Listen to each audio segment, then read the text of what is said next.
Welcome to real story. అనంతపురంలో సంచలనం create చేసిన తన్మయి దారుణ హత్యలో అసలు నిందితులెవరు? హంతకులు ఒక్కరేనా? ఇంకా చాలా మంది ఉన్నారా?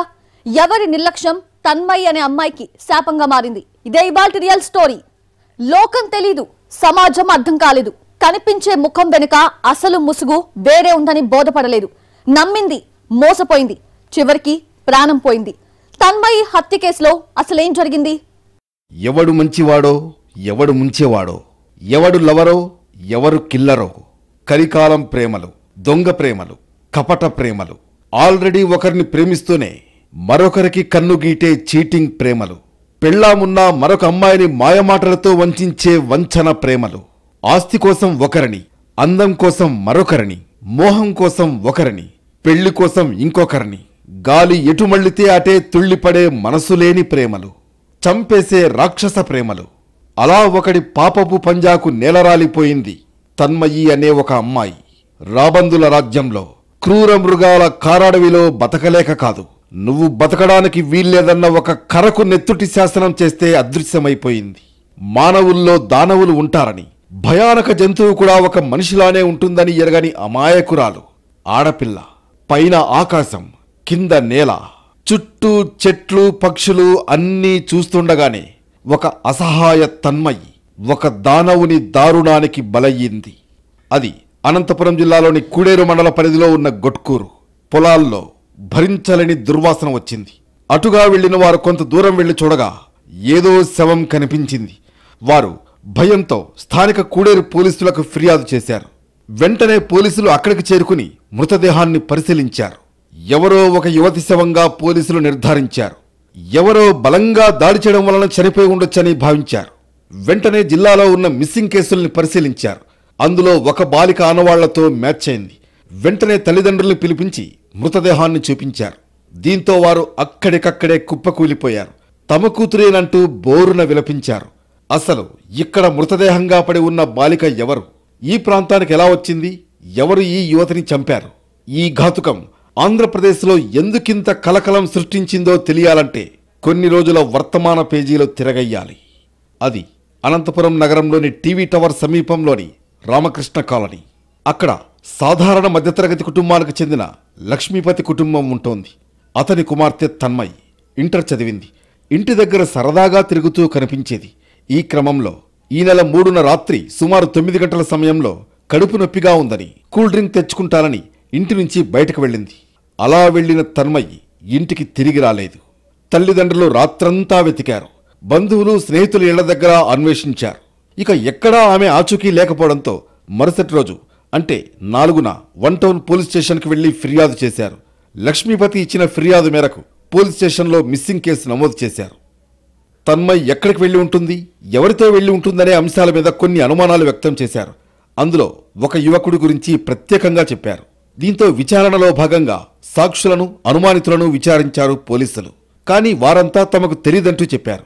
ఈ క్రమంలో మిస్సింగ్ సమాచారాన్ని లుక్అవుట్ సర్క్యులర్ ఇచ్చి అన్ని పోలీస్ స్టేషన్లకు పంపారు. కాల్ డేటా ఆధారంగా పరిశీలిస్తామని చెప్పారు. ఎస్పీ కార్యాలయానికి అమ్మాయి ఫోన్ నెంబర్ పంపారు. కానీ ఇదంతా ఆలస్యమైంది. ఇలా సాగుతున్న క్రమంలో ఈ నెల 7న కూడేరు మండలం గొట్కూరు పొలంలో అనుమానాస్పద స్థితిలో తన్మయి మృతదేహం కనిపించింది. తప్పిపోయిందనో, ఎవరో కిడ్నాప్ చేసి ఉంటారో, ఎక్కడో ఒకచోట సురక్షితంగా ఉంటుందన్న ఆశతోనో ఉన్న తల్లిదండ్రులను తన్మయి మరణ వార్త కకావికలం చేసింది. చక్కని అమ్మాయి, చేతికొచ్చిన ఆడబిడ్డ అత్యంత దారుణమైన స్థితిలో శవంగా పడి ఉండడం చూసి కుటుంబ సభ్యులు తట్టుకోలేకపోయారు.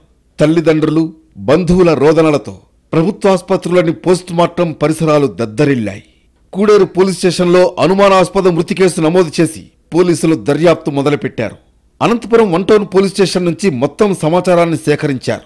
ఇంతకీ ఇంటి దగ్గర ఉండే తన్మయిని ఎవరు తీసుకువెళ్లారు? ఎందుకింత కిరాతకంగా హత్య చేశారు?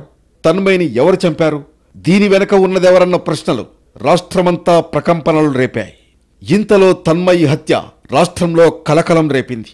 అన్ని పార్టీల వారు రోడ్డెక్కి నిరసన కార్యక్రమాలు చేపట్టారు. రాజకీయ పార్టీల పరామర్శలు వెల్లువెత్తాయి. ఎస్టీ అమ్మాయి కావడంతో విషయం మరింత పెద్దదైంది. దీంతో తన్మయి హత్య కేసు సంచలనంగా మారింది. శరవేగంగా దర్యాప్తు చేసిన పోలీసులు నిందితులను బోనెక్కించారు. మర్డర్ మిస్టరీకి తెరదించారు. తన్మయిని ఎవరు చంపారు? ఎందుకు చంపారు?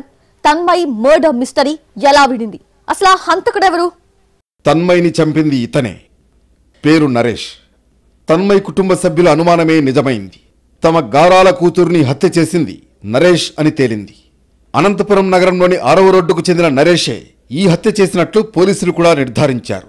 అసలు ఎక్కడో 6వ రోడ్డుకు చెందిన నరేష్కు టీవీ టవర్ ప్రాంతంలో ఉన్న తన్మయ్కి ఏంటి సంబంధం? ఇంటర్ విద్యార్థిని తన్మయ్కి ఒక భవన నిర్మాణ కార్మికుడికి అసలేంటి లింకు? ఈ ఇద్దరి పరిచయం 3 నెలల క్రితం జరిగింది. నరేష్కు ఇదివరకే వివాహమైంది. కులాంతర వివాహం చేసుకున్నాడు. పిల్లలు లేరు. టైల్స్ వేసే పని చేసే నరేష్ 3 నెలల నుంచి రామకృష్ణ కాలనీలోని తన్మయ్ ఇంటి సమీపంలో పని కోసం వచ్చాడు. అక్కడ ఒప్పందం ప్రకారం టైల్స్ వేసే పని చేశాడు. తన్మయ్తో ఎలా మాటలు కలిపాడో కాని పరిచయం పెంచుకున్నాడు నరేష్. 3 నెలల పరిచయంలో నెల రోజుల నుంచి ప్రేమ వ్యవహారం నడిచింది. ఆ మాట ఈ మాట చెబుతూ దగ్గరయ్యాడు. పెళ్లి కూడా చేసుకుందామని మాయమాటలు చెప్పాడు. నరేష్ తన్మయ్ మధ్య పరిచయం సాన్నిహిత్యం పెరిగింది. విద్యార్థిని తన్మయ్ తన తండ్రి సెల్ నుంచి పలుమార్లు నరేష్కు ఫోన్ చేసేది. డబ్బుల పరంగాను తన్మయ్ నుంచి చాలా డబ్బులు తీసుకున్నాడని నేరేషన్. తండ్రి ఫోన్ నుంచి ఫోన్పే, నగదు రూపంలో డబ్బులు తీసుకున్నాడు నరేష్. తనకు ఇదివరకే పెళ్లైన విషయం తన్మయ్ దగ్గర దాచాడో లేదంటే పెళ్లి విషయం చెప్పి మరీ తన్మయ్ని ఒప్పించాడో తెలియదు కానీ రకరకాల కథలు మాత్రం అల్లాడు. తన్మయ్ ఉండే ఏరియా వేరు కావడంతో అతడి పూర్వాపరాలు ఆమెకు తెలిసే అవకాశం లేదు. దీంతో తన్మయ్ని రకరకాలుగా వంచన చేశాడు. తెలిసో తెలియకో నరేష్ కల్లబొల్లి మాటలను తన్మయ్ నమ్మింది. కానీ అవసరం తీరాక తన నిజస్వరూపాన్ని బయటపెట్టాడు నరేష్. పెళ్లి చేసుకుందామంటే దాటవేయడం మొదలుపెట్టాడు. మ్యారేజ్ చేసుకుందామని తన్మయ్ ఒత్తిడి తెచ్చింది. తనకు ఆల్రెడీ పెళ్లయిందని చెప్పాడు. రెండో పెళ్లి చేసుకోలేనని అన్నాడట. ఇంతవరకు ప్రేమ వ్యవహారం వచ్చింది కాబట్టి పెళ్లి చేసుకోవాల్సిందేనని పట్టుబట్టింది. దీంతో రకరకాల కుట్రలు, హత్యా ప్రణాళికలు వేశాడు. ఎలాగైనా ఆమెను వదిలించుకోవాలన్న ఆలోచనతో రకరకాల ఉపాయాలు వేశాడు. తన్మయ్కి ఇతరులతో సంబంధాలు అంటగట్టాడు. వేరే వారితోనూ చనువుగా ఉంటున్నావని ఆమెను నిందించాడు. అసలే తనకు వివాహమైంది. తన్మయ్ని ఇప్పుడు పెళ్లి చేసుకుంటే ఇద్దరితో ఉండడం కష్టమని భావించాడు. కానీ తన్మయ్ ఈ విషయంలో పట్టుబట్టింది. దీంతో పెళ్లి చేసుకుందాం రమ్మని చెప్పి ఈ నెల 3న రాత్రి తన మోటార్ సైకిల్పై తీసుకువెళ్లాడు. పెళ్లి విషయంపై ఇద్దరి మధ్య మళ్లీ గొడవ జరిగింది. జూన్ 4న కూడా ఇద్దరి మధ్య పెళ్లి విషయంలో మాటామాటా పెరిగింది. దీంతో ఎలాగైనా తన్మయ్ని చంపాలని అప్పటికే డిసైడ్ అయిన నరేష్ మర్డర్ ప్లాన్ను అమలు చేశాడు. జూన్ 4న రాత్రి 10 గంటల సమయంలో కూడేరు మండలం గొట్కూరు పొలాల్లోకి తీసుకువెళ్లాడు. నిర్మానుష్య ప్రదేశానికి తీసుకువెళ్లి దాడి చేశాడు. రాయితో బలంగా కొట్టాడు. దీంతో తన్మయ్ అక్కడికక్కడే కుప్పకూలిపోయింది. ప్రేమించినోడు, పెళ్లి చేసుకుంటానన్నవాడు, ఏకాంతంగా మాట్లాడదామని తీసుకొచ్చినవాడు నిర్దాక్షిణ్యంగా కొడుతూ ఉండడంతో అల్లాడిపోయింది తన్మయ్. చంపవద్దని బ్రతిమలాడింది. కాని ఆమె తేరుకునేలోపు తలపై బలంగా కొట్టాడు. తీవ్రంగా గాయపడిన తన్మయ్ కొన ఊపిరితో కొట్టుమిట్టాడింది. దీంతో బీర్ బాటిల్ను నోట్లో పెట్టి హత్య చేసినట్లు పోలీసుల విచారణలో నిందితుడు అంగీకరించాడు. ఈ నెల 7న కూడేరు అవుట్స్కర్ట్స్లో ఒక అన్ఐడెంటిఫైడ్ ప్యూట్రిఫైడ్ కండిషన్లో ఉన్నటువంటి ఒక బాడీ దొరుకుతుంది. సో దాని తర్వాత పోలీస్ తరపు నుంచి మల్టిపల్ టీమ్స్ అది ఫామ్ చేసి neighbouring states, neighbouring districts, Anantapur ఇవన్నీ అన్ఐడెంటిఫైడ్ బాడీకి సంబంధించిన approximate age, gender and photograph దీన్ని సర్క్యులేట్ చేసి సో మిస్సింగ్ కేసెస్ అన్ట్రేస్డ్ ఏమున్నాయి ఈ డేటాని మనము గ్యాదర్ చేయడం జరిగింది. సో ఈ ప్రాసెస్లో మాకు మన 1 టౌన్ పోలీస్ స్టేషన్లో రిజిస్టర్ అయినటువంటి మిస్సింగ్ కేసులో ఉన్నటువంటి తన్మయ్ వాళ్ళు ఫీచర్స్ ఈ బాడీకి మ్యాచ్ అవ్వడం జరిగింది. తన్మయ్ని వంచించి అబద్ధాలు చెప్పి చివరికి చంపేసి ఏమీ తెలియనట్లు నరేష్ ఇంటికొచ్చాడు. తన పనిలో తాను నిమగ్నమయ్యాడు. తల్లిదండ్రులు మాత్రం తన్మయ్ ఎక్కడికి వెళ్ళిందంటూ ఆందోళన పడ్డారు. ఊరంతా తిరిగారు. తెలిసిన వాళ్లకు ఫోన్ చేశారు. స్నేహితులను వాకపు చేశారు. ఎక్కడా ఆమె ఆచూకీ లభించక తల్లడిల్లిపోయారు. కాని జూన్ 7న తన్మయ్ మృతదేహం కనిపించిన తర్వాత నిందితుల కోసం వేట సాగింది. రాజకీయంగా దుమారం రేగడంతో కేసును ప్రతిష్టాత్మకంగా తీసుకున్న పోలీసులు పకడ్బందీగా నిందితుడి జాడ కనిపెట్టారు. కాలనీ అనంతపురంకి చెందిన ఎరుకుల లక్ష్మీపతి వారి కుమార్తె తన్మయ్ వారి హత్య కేసుని ఛేదించడం జరిగింది. దీంట్లో ముద్దాయి నరేష్, కురుబ నరేష్, సన్ ఆఫ్ రామాంజనేయులు, అనంతపురం, వీళ్ళని కూడా అరెస్ట్ చేయడం జరిగింది. కానీ తన్మయి హత్య మాత్రం ఆంధ్రప్రదేశ్లో కలకలం రేపింది. హత్యకు ముందు, హత్య తర్వాత జరిగిన కొన్ని పరిణామాలు ఆందోళనలు కాకరేపాయి. పోలీసుల విచారణ తీరుపైన అనేక ప్రశ్నలు తలెత్తాయి. దీంతో సదరు పోలీస్ అధికారుల్ని సస్పెండ్ చేయడం వంటి కీలక నిర్ణయాలు జరిగిపోయాయి. జూన్ 3వ తేదీన ఇంటి నుంచి వెళ్లిపోయింది తన్మయి. పెళ్లి చేసుకుంటానన్న మాటలు చెప్పిన నరేష్తో వెళ్ళింది. ఆ రోజంతా తమ కూతురి కోసం ఎదురు చూశారు తల్లిదండ్రులు. అన్ని చోట్ల వెతికారు. మరుసటి రోజు అంటే జూన్ 4వ తేదీన పోలీస్ స్టేషన్లో మిస్సింగ్ కంప్లైంట్ ఇచ్చారు. విచారణ వెంటనే స్టార్ట్ చేసుకుంటే తమ బిడ్డ బతికేదని కన్నీరు మున్నీరవుతున్నారు. ఇంటర్ ఫస్ట్ ఇయర్ సార్, బాగానే చదువుకుంటా ఉండే. మొన్న మంగళవారం నైట్ పోయింది సార్, 3వ తేదీ పోయింది. మంగళవారం నైట్ పోయింటే స్టేషన్లో బస్ స్టాండు అన్నీ ఎదికినాం, ఎక్కడ దొరకలే. స్టేషన్లో కేసు రాపిచ్చేసినాము. వాళ్ళు పట్టించుకోలేదు సార్. వాళ్ళకి పట్టించుకుని అంటే మా పాప ఈరోజు ఇంట్లో ఉండేది, చాలా రెగ్యులేట్ చేసినారు. 4 రోజులు 6 రోజులైనా కూడా సీసీ కెమెరాలు కూడా ఇంతవరకు చెక్ చేయలేదు సార్. ఆ పాప ఉంది అనే అనుకుంటున్నాం, ఏడన్నా ఉంది బాగుండేలే అనుకున్నాం. లాస్ట్ కూడేరి వాళ్ళు చూసుకొని వాళ్ళ డెడ్ బాడీ ఉంది ఈరోజు మీ పాప అన్న అని చెప్పి నిన్న చెప్పినారు మాకు. అది కూడా 4 రోజుల నుంచి చాలా ఘోరంగా చంపినారు సార్ ఆ పాపని. అయితే అసలు ఇంకొక ఆడపిల్లకైతే అసలు ఎవరికి రాకూడదు ఆ చావు. పురుగులు పడి బాటలు తీసుకొని కొట్టి వెనక మేము అసలు ఎంత ఒక్క ఏటు కొట్టుకోకున్నట్లే చూసుకొని మేము ఆ పాపని ఇంత ఘోరంగా చచ్చిపోయింది ఆ పాప. అంటే ఇప్పటికే ఆ పాప ఉంది అని అనుకుంటున్నాం కానీ అసలు పోయిందంటే అసలు నమ్మబుద్ధి కాలేదు మాకైతే. మొక్కం కూడా గుర్తుపట్టేకి రాలేదు ఆ పాపది.